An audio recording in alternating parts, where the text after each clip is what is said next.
Film ఇండస్ట్రీలో కొత్తగా వచ్చే వాళ్ళకి మీరు ఏ సజెషన్లు ఇస్తారు? కొత్తగా if they want to direct చేయాలని, డైరెక్షన్ నేర్చుకుందామని వచ్చేవాళ్ళు ఉంటారు కదా. సో ఇప్పుడున్న పరిస్థితుల్లో what is the best way? టాలెంట్తోనే వస్తారు సార్ అందరూ. దీన్ని చూస్ చేసుకున్నారంటే వాళ్ళు టాలెంట్ లేకుండా చూస్ చేసుకోరు సార్. వాళ్ళ మీద విపరీతమైన బలమైన నమ్మకం ఉంటుంది.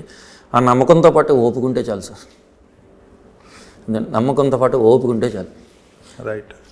మీ మీ విషయంలో అయితే మీరు ఓపిక అనేది 100% వర్కౌట్ అయింది. అట్ ద సేమ్ టైం మీరు ఒక source of revenue ad films ద్వారా ఒకటి స్టాండర్డ్ పెట్టుకున్నారు కాబట్టి you could able to survive. Writing sittings కూడా వెళ్ళేవాళ్ళం సార్. రైటింగ్ కూడా వెళ్ళేవాళ్ళం. ప్లస్ అందులోనూ నాకు ఒక 2.5 years వివి క్రియేషన్స్లో ఒక పెద్ద కథ చేశాను సార్. అక్కడ నేను బాగా ఆ కథకే చాలా ఖర్చు పెట్టి చేశారు. మా విక్రమ్ రెడ్డి గారు చేయించారు. అది నెక్స్ట్ మేము చేసే కథల్లో ఒకటి అవుతుంది అది.